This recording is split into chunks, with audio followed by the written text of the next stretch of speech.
Welcome to What Are You Sporting About podcast, a podcast about business, employment, sports, and entertainment to help educate, support, and guide you to your next level. Here's your host, attorney Sivonnia DeBarros.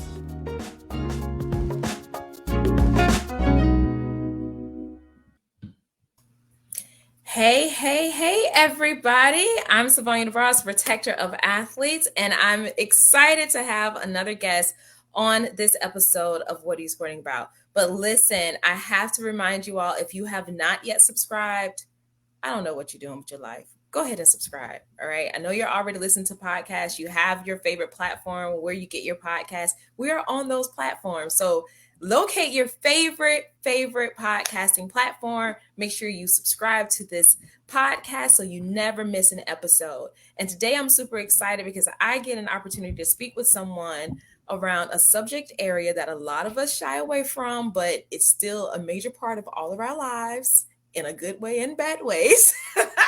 So I'm excited to dive in. And I want to give you guys a small snippet about who is in the room today. And so if you are watching this live, if you're listening to this, go ahead and drop your questions into the comments section. If you're watching from a platform where you can actually interact with us, let us know where you're listening from as well. But give us some of your questions that you may have so that we can ask those questions live and really provide some value to you guys today. So today, I get the opportunity to interview Mr. Mark Willis. He is a man that's on a mission to help you think differently about your money. Listen, how many of us need that? Okay, we definitely need that in our lives. When you think differently about your money, you will also be able to think differently about your economy and your future.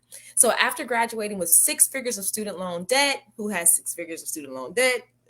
I can't be the only one. And discovering a way to turn his debt into real wealth as he watched everybody lose their retirement savings and home equity in 2008, he knew that he needed to find a more predictable way to meet his financial objectives and those of his clients. Mark is a certified financial planner. He's a 3-time #1 best-selling author, the owner of Lake Growth Financial Services, which is a financial firm located in Chicago. And he's a co-host of the Not Your Average Financial Podcast. Over the years, he has also helped hundreds of his clients take back control of their financial future and build their businesses with proven tax-efficient financial solutions unknown to most financial gurus. And he's become known as, okay, this is a trademark name, Not Your Average Financial Planner. All right. So welcome to the stage. It is an honor to have you here. I'm super excited to dive into the content, learn more about what you do, how you even got into this field. But first, I want to start off with the main question I ask everybody. What are you sporting about? Well, thank you, Sivonnia, for having me on. And you've obviously built an incredible movement of helping people become aware of, specifically athletes, becoming aware of their business life, their career life, their income, and more.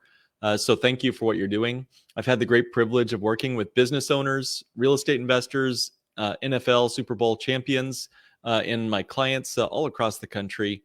And most people I work with, though, are just trying to become more intentional about their financial life. They have felt, as they tell me when they meet with me one-on-one to go over their goals and concerns, they tell me things like, I just feel like I'm a tennis ball floating down the gutter of life. And I don't want that for my clients. I don't want that for my own life. I want to help folks move upstream financially to a better and brighter future. And so that's what I'm sporting about every single day. I want to move the ball forward and giving people something that can feel like a sense of control, predictability, and an actual financial plan. Go figure. All right. When most of our financial vehicles and assets and tools that we are being pushed on by the average financial media tend to get beat up in the markets when somebody sneezes the wrong way or somebody tweets the wrong tweet. That's not a financial plan. That's hope and guess and pray, right?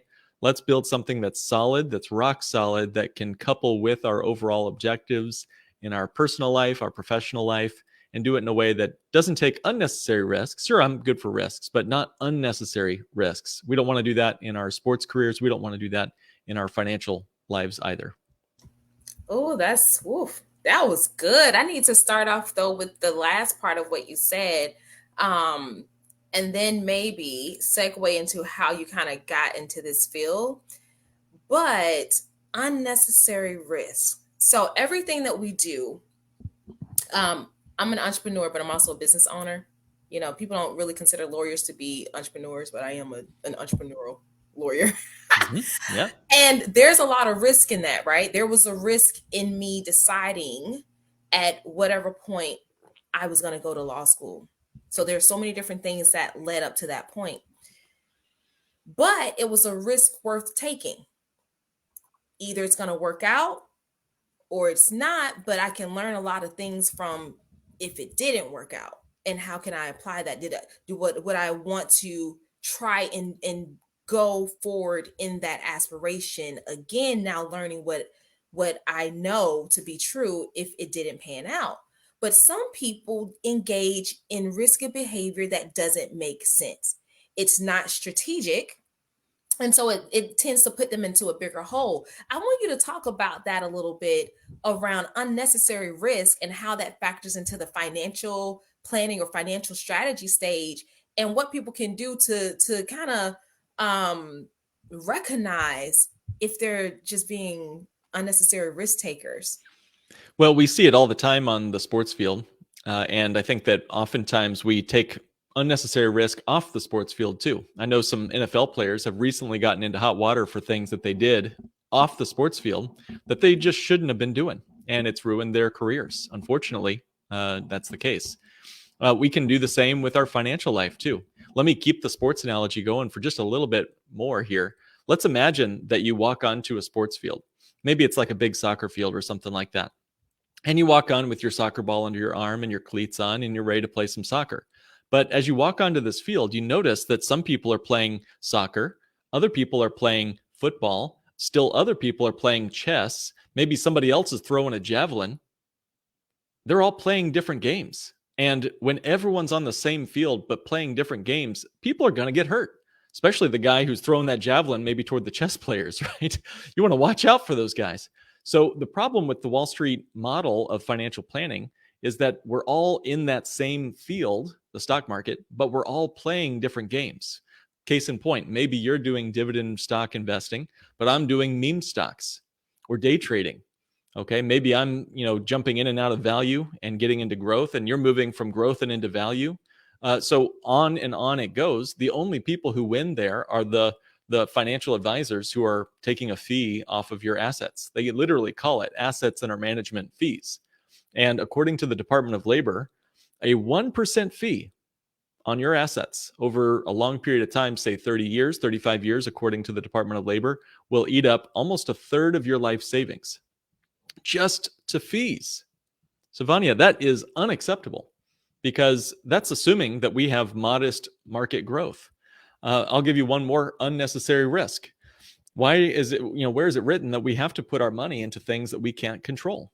A 401k, an IRA, these are things that we cannot control and we have no access to. And yet the market certainly has plenty of access to our money during those many decades. For example, this year, the markets are down 25, 30, 35%, depending on what index you're invested in and tracking. This is unacceptable, because once you lose $1, it takes more than $1 to get it back. If you have $1 and you lose 50%, you're down to 50 cents. What does it take? So you've lost 50%. What does it take to get back to that dollar? It takes a 100% rate of return.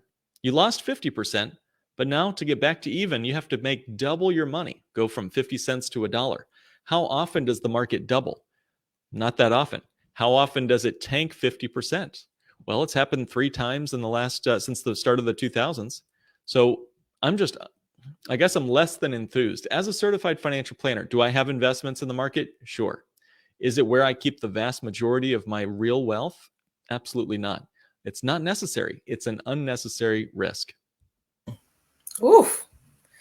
That was so deep on so many different levels. So And I love how you started off asking like, what game are you playing? Because you can see visually you have the idea of all of these different players and how they show up in the game of the financial industry, which is extremely vast. But if you're not, so education is huge, because if you're not aware of how your money will work for you or not, you're not going to know what game you need to play and how you need to play it. So that is so critical. I like to kind of, yeah, I want to definitely ask you, because I definitely learned something from that bit. I learned something from that bit. A lot of athletes, and I will even say first generation millionaires, they understand that they need to diversify assets. They might not necessarily know exactly how or the who that needs to support them in this, but there are critical questions that they're missing. What are some of the key questions that future millionaires should be asking, which could be also professional athletes, or could be our college athletes now moving into the name, image, and likeness space? Entrepreneurs who have hit their first $1 million and are seeking to diversify. What are the key questions they need to be asking their financial planner or strategist to make sure that they're not playing a game that is essentially putting them into the space of hustling backwards? Yeah, that's a great question, really thoughtful question. I would wonder first, what does diversification mean? You know that word? There's the quote from the Princess Bride movie. You keep using that word. I do not think it means what you think it means. That's a great quote from an old movie, classic movie. So the word diversification, oftentimes in most people's mind, is to spread the risk out. There's that word again, among a number of different mutual funds, stocks, bonds, and to diversify between stocks and bonds. Well, that works fine until it doesn't. If you have all of your eggs in 12 different baskets, and that 12 basket bundle is all on the same truck, and that truck goes off a cliff, what good did all of our diversification do us? Case in point, this year, we're in the end of 2022. Bonds are down, stocks are down. How is diversification doing for us? It's like that Dr. Phil question. How's that working out for you? So we need money in multiple asset classes. We need what's called non-correlated assets. We need some eggs on different trucks so that if one goes off a cliff, we've got plenty of other eggs in other vehicles, other trucks. So what can we do? We can start asking better questions of our financial professional or financial advisor. You can work with a certified financial planner who should be able to help you think through this in a very complete way. I didn't grow up with a silver spoon in my hand. I didn't know much about money. I had to learn. And I don't expect the folks listening to this to feel like they need to get a CFP designation just to figure out how to manage their own money. Just like they don't need to be an attorney. They need to call you, Sivonnia, right?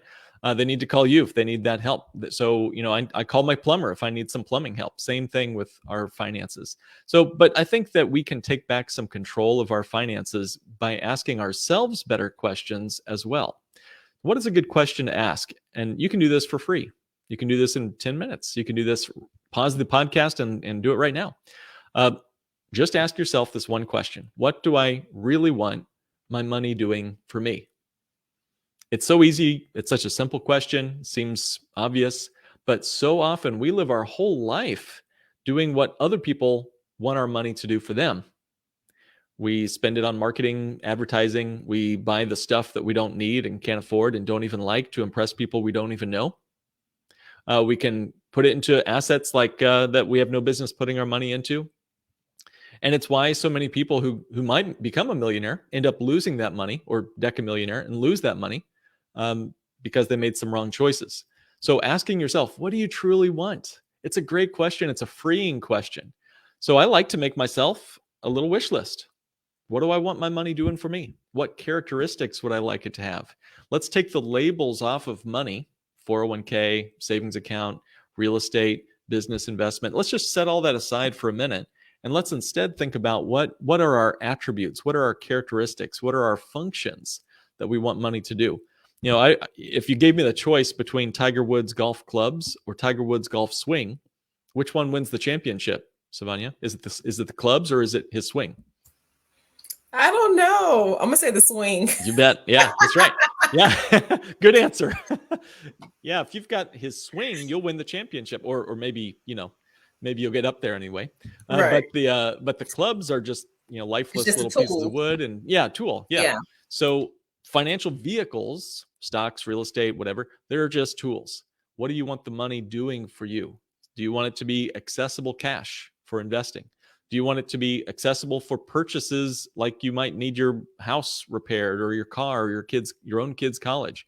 Do you want it to be tax-free when you get access to the money? Do you want it to be a competitive rate of return that keeps up with inflation?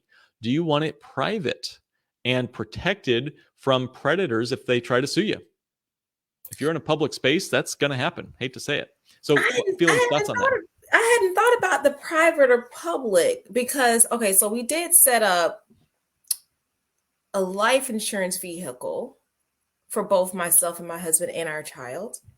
And so the goal of setting that policy up for our child is so that it can generate its own equity, right? So instead of like putting him into a college fund, technically, where that money is only used for school, one thing that we recognized and was taught was if we only put it into this particular classified school bucket and he used it for something other than school, it would be taxable. So we created a fund where that money can generate its own equity, and he can use it for anything tax-free. But I had not thought about the private or public aspect of that. And that's just a matter of ignorance, of not knowing that bit. So this is really, really good because I think sometimes we have an idea of how we want to create a legacy, right? We want to change some things, give our kids and our grandkids opportunities that we may not have had, but we may not have a full picture to really think holistically of how we can protect and grow our money in different ways that could truly be sustainable assets for multi-generations. Because in my mind, I think it takes at least 3 generations for you to really see how well your wealth is sustainable. Oh, that's good. Ooh, that gave me the goosebumps. I love that. That's really cool. Yeah, because think about it. I think it was Gloria Steinem who said the wealthy plan for 4 generations, but the poor plan for Saturday night. See what I'm saying? There you go. Because I literally just had a conversation with someone the other day, and I said, the things that we're doing now, why I work so hard the way that I do now, is because my great grandchildren are going to be the ones who benefit from this work, not my child. Mm-hmm. I have to teach them how to be a steward and how to maintain that, right? And this to pass that on, but it will be my great grandchildren, my child's grandchildren, who will be in a position to really now live off of that wealth. That's a true financial plan. I want us to think like tree farmers. And many of our clients, I help them think. I think part of it is just helping them frame the conversation around their questions to a more, reasonable time frame. We're so short-term thinking. Our attention spans are the length of a TikTok video these days. I don't want your financial plan to be such short duration that a TikTok video will outlast your money. That's not a financial plan, right? We need to have long-term financial thinking. And I love what you're saying that, hey, why should it stop with me? Why should my financial plan stop with my life? Just because my heart stops beating, what's to say that my mission and my values and my dreams shouldn't continue? Why should it stop with my children or even grandchildren and great-grandchildren? So I love that. First of all, well done. And you're right. The life insurance chassis that you've set up is an interesting tool. It's a very compelling tool. It's a club in the club, bag, right? It's just a club. But if it's used properly, the right swing, let's say, applied to it can really do some cool things. I'll name a few. You've mentioned one already, which is it's an exempt asset under, many states. You can avoid bankruptcy proceedings with the cash. You can keep that money safe. There's protection against predators if they try to sue you, let's say. That's a big deal. in the sports world, but it's a big deal in real estate and many other businesses that you might be getting involved in over time. It can be camouflaged. That's my word, not the official word, but it can be camouflaged because it can be hidden from many financial aid formulas like the FAFSA form. It does not count against your parents or yourself if you're applying for your child's student aid. That's awesome, right? If I've got a money in a 529 plan or an education savings account, and Sivonnia, you've smartly put your money into some life insurance, then you and I both bring our kids to apply for that college. The college financial aid office is going to look at my big, fat, juicy college account and say, wow, well, I don't think Mark's kids need any grants or scholarships. We'll just take his 529. Thank you. Meanwhile, you might have 10 million bucks sitting inside of cash value life insurance that the schools don't bother asking about. And so you get away with better grants, scholarships, and more because of that fact. So that's a beautiful picture right there. But beyond that, cash value in life insurance is tax-free when you access the money. It's competitively growing. It's not going to be double-digit growth, but it's going to be nice, steady, predictable growth. And as you said, it creates a legacy instantly. You've created for your family something that will outlast you, which unless you are Picasso, things don't automatically get more valuable when you die, except for life insurance. Right. And we pay more with that because my goal was to find a vehicle to really start us off of something that's bigger than what we already have that could generate its own equity. That was very, very important to me because when people think of insurance generally, they think of insurance. I pay into it for a certain amount of time. Either I use it or I don't, but I lose whatever value I paid into it after, that 20, 30 year mark, whatever it is. And I didn't want to lose that. So that was, but that's just me. I'll pay more to get better benefits. Yeah. I'll pay more because the long-term part of that is so much more better. That payoff is so much more better. And so I want to kind of segue into a different thing because you started from a place where, as you define it, you say you didn't come from money. I didn't come from money. Thankfully, I did come from a family of ancestors who understood the value of legacy. So I come from legacy creators where, being of African American descent, being, in this country with people who were generations before me who owned multiple parcels of land, that's huge. That's a huge, huge deal. And that those pieces of land is still in my family. So having that backdrop, I'm like, okay, I got to build onto that. My grandmother would always tell me, if you have land, you always have money, right?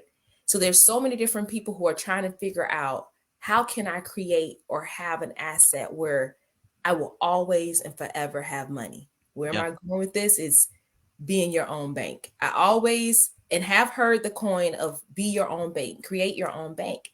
And it's one of the things that you even presented to me was, how can people actually fire their banker and create and be their own bank? What suggestions do you have? Because if I'm coming from nothing, I don't have nothing, I'm looking at this like, okay, that's a pipe dream.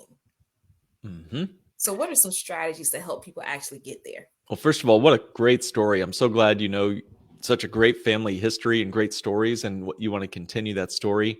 And I agree. I think when you have land, you always have money. I think that's a great proverb. May I throw a little curveball into that proverb? Sure. I think, what is it that makes us have the land? Like, how do I have land? How do I have the house that I own? I was sitting down talking to a real estate investor. He had 10 paid off properties, and he was collecting, $5,000-6,000 a month off of these properties after expenses and everything. So good for him, right? But we were talking about, well, what is it that actually makes those yours? And he's like, well, I love it because I can put my hand on the bricks. I can feel the real estate. It's real. And I said, well, what makes it real? And we had to get down deep there, but it's the contract. The contract is what makes it yours. The land is only yours because you have filed away somewhere in the county paperwork that says that's my piece of dirt right over there. And that's what I want to focus on. The civilization that we all enjoy today is built on contracts. It's built on trust. You know, as an attorney, you know very well how contracts are really the bedrock of civilization. And that's where I think the majority of our wealth can reside is in a contract. That contract might be a land contract. It might be your home or, you know, your rental properties. Life insurance is a contract. Now, how do banks make money? Well, you know, there's a great book out there called Debt: The First 5,000 Years by David Graeber. And Sivonnia, that is a bone like rattling title for a book. 5,000 years of debt? What? So if that's been our history as a human civilization, that debt has existed for that long, we can reasonably assume it's going to continue forever. As long as we're humans, we're going to have this thing called debt with us. Now imagine how many lives have been shattered, how many marriages have been broken, how many lives have ended because of that 4-letter word. But also think of all the treasure and all the wealth and all the power that's accumulated for the banks. Okay, so banks are the most profitable business in the universe, in all of human, at least the known universe. All right. And if you can participate in the banking system, you can, by nature, participate in those profits and wealth that the banks are accumulating. And maybe you can do it a little better than the mega banks are doing to most folks today. You know, I just met a couple yesterday. They've got $700,000 of student loan debt. Let that sink in for a minute. $700,000. Now, who's going to benefit from that? Okay, I know other people who are in there collecting Social Security, still having their Social Security check garnished because of some debts that they carry. That's unacceptable. But what if you could flip the script and become your own banker, bank on yourself, and not setting up a FDIC insured bank? I'm not talking about that. I'm talking about the verb of banking. How do we bring the function of banking? We talk about that list of money functions. One of them should be collateralization through loans. I want to be able to borrow from myself. I want to be able to bank on myself. I don't want to have to rely on some other banker I don't want to have to kiss his ring or her ring. I don't want to have to, be approved for a loan. I just want to be able to access money and use it as a bank and then pay myself back at whatever pace and interest and profitability structure that I wish. I'll give you a quick story and then I'll hush. We have a number of life insurance policies too. And my wife and I have, over the years, built those up. And we've been able to use those to wipe out all of our student loan debt. We've been able to borrow against our cash value, the equity, as you say, the revenue generating account called cash value. It's money I can spend on this side of the grave, which is the best time to spend money, in my opinion, is when you're still alive. And so we've been able to borrow from those policies to invest. We've invested in businesses. We've invested in real estate. We've invested in other family members and friends. And it's become, for sure, a form of banking. We don't have to rely on, I've never had to rely on government loans, thank God. And I've never had to go to a bank to ask for a loan. We've been able to use our own bank to invest in our business and more. What a great relief. That's a whole lot of stress I don't have to deal with. Again, I'm happy to take risks. And as an entrepreneur myself, I have to, just like you. But I don't need unnecessary risk. I don't need the risk that the banker is going to take away my line of credit. I'll tell you one last story and then I'm done. I had a gentleman who's a client. He had a $1 million line of credit with his local bank. He'd been with them for 20 plus years. Okay, so very established line of credit, happy with the bank relationship. He was using that line of credit to operate his business. And then boom, recession hits. And the bank gives him a call and says, "We are terming out your loan. Give us our $1 million back. We need it in the next 5 years." And he was like, "I am done with these guys. I'm going to fire my banker." So over the next 5 years, he paid that banker down. He also built up a policy, a cash value life insurance policy. We call them bank on yourself designed whole life insurance. Very important. He built that up over that same 5-year period. And now he operates his whole business on his own line of credit to himself. I don't think he's going to deny himself for a loan. And if he gets into a tight bind or a tight spot, he can stop repaying the loan, then pick it back up again when he's ready to. It's just a better means of financial control. So it's a great tool in the toolbox. It's not all we recommend for clients. There's reasons not to do this strategy, but that's one that has brought a lot of peace of mind to myself personally and to a lot of our clients. Ooh, you have just lifted the hood on my brain, because I'm like, okay, I knew we needed to create this structure, but I didn't know I can do all of this other stuff with it as well. This is so dope because I can fund my own stuff through the policy that I already created. I mean, this is amazing. So, okay. So one thing that you talked about, in terms of contracts being the bedrock. Okay. As an attorney, I absolutely love contracts. I'm always trying to educate my clients and possible potential clients about how you can utilize contracts to protect the assets that you already have, but how you can also make more money. And I love how how contracts can coexist to becoming your own bank and investing into other people's businesses. So investing as a separate business owner, maybe you want to do business, business to business, B2B is how people would say it. Or maybe you're just a sole investor taking the assets that you've already created and investing that into somebody else's business. I recently had I recently had a conversation with a client around licensing. And then another young lady who's coming on, hopefully, as a new client around licensing. One thing I realized is that a lot of entrepreneurs don't know that this is a thing. They're not aware of it. And this is another place where, based on what you've just shared with us, how you can create your own bank.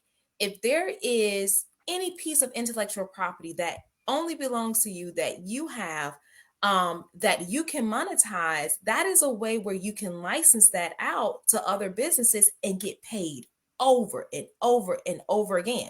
So now when we think about the equitable life insurance policies, and especially if you have a policy where you can add cash value on top of what you already pay without penalty, well, guess what? You can take a portion or all of that money that you make from your licensing deals and just keep stacking, stack the Benjamins. That's right. Okay. Over and over and over again. But then going back to what you said before about not looking at diversification, because see, I thought diversification meant that, yeah, you diversify your assets, but you diversify them in different vehicles.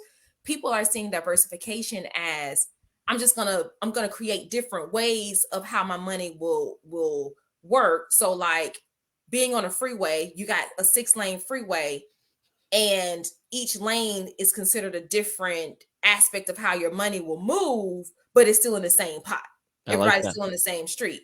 So you're saying not just diversify, but if you diversify your assets in different asset buckets. So instead of my financial vehicles being on one street, maybe something is going on the other side of the median. You know what I mean? Yep. So if you think about implementing licensing contracts or whatever you have, like whatever your products may be that you sell, if you have insurance policies and how you want to maybe grow that pot, those are all ways that can help you build your own bank and become your own bank and to continue creating a sustainable, financially free lifestyle. Hey, look, over the last couple of years, the Federal Reserve has printed more money than at any other time in history. 40% of all the money that's ever been printed was printed in the last 2 years in this country. That should say something about what's going on in this world right now. And the money, I guess, supply has been increased. Now, that's on the federal level. What if we could go from federal banking to fractal banking? What does the word fractal mean? Yeah, I was about to say, you're going to have to break that. Yeah. I'm going to go a little nerdy, but I'll try to keep it light. So fractals, it's not the Fraggle Rock that we all loved watching growing up. Fractals are more like, they're more like shapes that repeat themselves as you zoom in or zoom out. So I want you to think about like a fern in your garden. The leaf on a fern looks like the whole plant. Or you could look at the shape of, like a hurricane or a spiraling arm of a galaxy. There are fractals all throughout nature. DNA is a fractal. So our human body actually is a fractal. It's actually pretty beautiful how that works. In fact, let's drill all the way down. The DNA is literally a contract you have with life. You are fighting against the entropy of the universe with a contract. Let that sink in. Your written contract that makes you you, and every one of your trillion cells is a contract with life. Now, the question is, will you take that and apply that basic fundamental law of the universe to your financial life too? Will you have a contract with your financial life? If you do, boy, you can do some incredible things. You can take advantage of opportunities like you were just mentioning. I have a gentleman, he's a professional athlete, and he has 10 different businesses, all of which have contracts that make him part owner. And he uses some life insurance policies as a reserve to build his own money supply. Forget the Federal Reserve. He's created a fractal reserve system for himself, and he's increasing his own money supply. He's creating his own economy. He's banking on himself. That to me sounds like true freedom. We're not having to wait for somebody over at the Federal Reserve to decide our fates. We're not having to wait and see who's going to be in the White House next or whatever, or who's our guys in, our guys out, our gals in, our gals out. No, we're doing this thing with our own efforts and our own family and our own future. That to me is something I can get out of bed and go chase in the morning, rather than just, again, being that tennis ball floating down the gutter of life. I want to be able to create my own supply for my own future, for my great grandchildren, like you said. So anyway, love it. I'm cheering you on. Keep up the good work. Man, that's massive. I mean, think about it, guys. Like, okay. I'm sorry, because I know there's a huge stereotype in the Black and Latino community. Like, when we get rich, what we go and buy? We go and buy a chain, or we go and buy a car, like a super expensive car, like literally a car that is the value of a house, right? So if you think about, if you put the same amount, if you're going to go and buy $100,000 car, that $100,000 could look so different to you in a year, maybe even less than that, depending on how you invest it and where you put your money. So I'm going to just say, you ain't even got to show people you got money. Just enjoy your own money, like increase your own bank, right? People don't need to know what you got. I drive a Fiat. I love Fifi. That's her name, Fifi. Fifi gets me where I need to go. She's, especially in this inflation community now with this high gas rates. I love that I have Fifi, because while other people are paying over $100 for a full tank of gas, I'm paying $35 to $40. Okay, which is way more than I would want to pay. But at the end of the day, we got to make, and I feel like it kind of falls into like the unnecessary risk. We don't know what the future look like. We don't know what's going to happen to us. And so why create unnecessary risk, not just for yourself, but for your family, when you could invest those dollars into better places that could create a much quicker sustainable wealth for you and your family. So we got to do better with that. Mark, this has been so amazing. Like, I could literally talk to you for hours, because I'm always trying to strategize on how I can increase my really make my legacy better. Because I know it's not about me being here. And there are some things that I want to live on beyond my lifespan to really, really impact my community in ways that I might not be able to do while I'm here. And the only way to do that is to be able to have vehicles to help the people who will outlive me to do that, right? To fulfill those assignments. So this is really, really, really amazing. I can't wait to connect with you again soon. But for now, I want to just close out and ask you if you have any advice for an up-and-coming entrepreneur, someone who's already been in the game for a while, and they're kind of feeling a little down and don't feel like they have the resilience to really, move forward with trying to create, so to speak, their own bank or invest into a vehicle that can be the beginning steps of a road of financial freedom. What's some advice you could give them to at least get started or get back on the track? Well, hey, this is probably going to be a maybe sound trite at first, but I truly believe it. And again, as a certified financial planner, I have to look at all assets on someone's balance sheet. And many people oftentimes forget the biggest, most important asset, and that is you. You are your greatest investment. So investing in yourself and pouring into your education, maybe it's your health, maybe it's your spiritual life, maybe it's your relationships, maybe it's your financial education. But if you're 25 years old or whatever, and you're getting, or you're even younger, maybe going through college, or maybe you're 45, 55, you still have more time ahead of you than you'll ever have again in your lifetime. So you might as well invest in your greatest investment. If you make 100 grand a year for the next 40 years, well, that's a lot of money. $100,000 times 40 years, that's $4 million. That's not accounting for any pay raises or inflation. Most people don't put $4 million next to their name on their net worth statement, but your name is actually the most important part of that net worth statement. $4 million, just as one example, right? So how many people are going to invest in themselves to make that 4 million become 5, 6, 50, $100 million? Could you do that by learning a few things about how money works? If so, I'd say recommend, pick yourself up, try a course on money, read a book on money, keep listening to great podcasts like this one, and definitely subscribe. I totally agree with what you said at the beginning, Sivonnia. Don't forget to give her a 5-star review as well. So happy to continue this conversation with you as you'd like. Absolutely. And I want to make sure I have a place where people can connect with you. I have your website, which is lakegrowth.com. Is that correct? Yes. And I will say maybe the best way to connect, if you guys would like to continue the discussion, I do a 15-minute quick strategy session. It gives you a chance to ask any question that wasn't answered today, or helps you dig a little deeper to see if working with me or one of my colleagues would be a good fit. That best website to go to get on my calendar and also to answer your questions and find our podcast is kickstartwithmark.com. So it's a kickstartwithmark.com. Awesome. This is so amazing. So guys, make sure if you want your strategy session, go to Kickstart with Mark with a K, right? You got it. Okay. That's some fast type in there. Okay, .com, so you can get your strategy session. If you don't take advantage of this, shame on you guys, because I learned a lot, and this is just a podcast interview.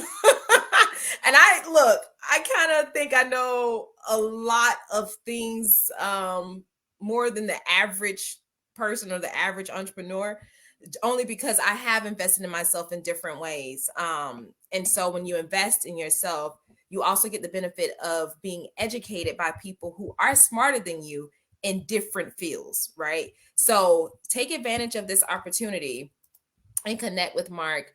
Listen, we all want to be financially free, but we also have to work on the mindset too, to know that we are worthy of being financially free.